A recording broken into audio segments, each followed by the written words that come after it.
Budget 2024లో ఎంప్లాయీస్కి TDS రిలేటెడ్గా చాలా మంచి అప్డేట్ వచ్చింది. ఇంతవరకు కూడా ఎంప్లాయీ తాలూకా టీడీఎస్ కట్ చేసేటప్పుడు వేరే సెక్షన్స్లో ఏదైనా టీడీఎస్ కానీ టీసీఎస్ కానీ కట్ అయితే అది అడ్జస్ట్ చేయకుండా శాలరీపై కట్ చేయాల్సిన ట్యాక్స్ని కంప్లీట్గా తీసుకునేవాళ్ళు.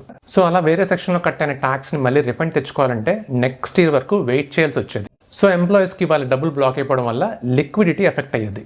కానీ బడ్జెట్ 2024లో తీసుకొచ్చిన చేంజ్ తర్వాత ఇప్పుడు 1 అక్టోబర్ 2024 నుంచి మాత్రం ఎంప్లాయీ ఫామ్ 12BAA అనే ఫామ్ని సబ్మిట్ చేసి ఎంప్లాయర్ సబ్మిట్ చేసుకుంటే ఆ ఫామ్లో ప్రొవైడ్ చేసిన డీటెయిల్స్ ప్రకారం ఎంప్లాయర్ మీ శాలరీ మీద ట్యాక్స్ కట్ చేసేటప్పుడు మీకు వేరే సెక్షన్స్లో కట్ అయిన టీడీఎస్ కానీ టీసీఎస్ కానీ ఏమైనా ఉంటే అవి అడ్జస్ట్ చేసి రిమైనింగ్ ట్యాక్స్ మాత్రమే కట్ చేస్తారు.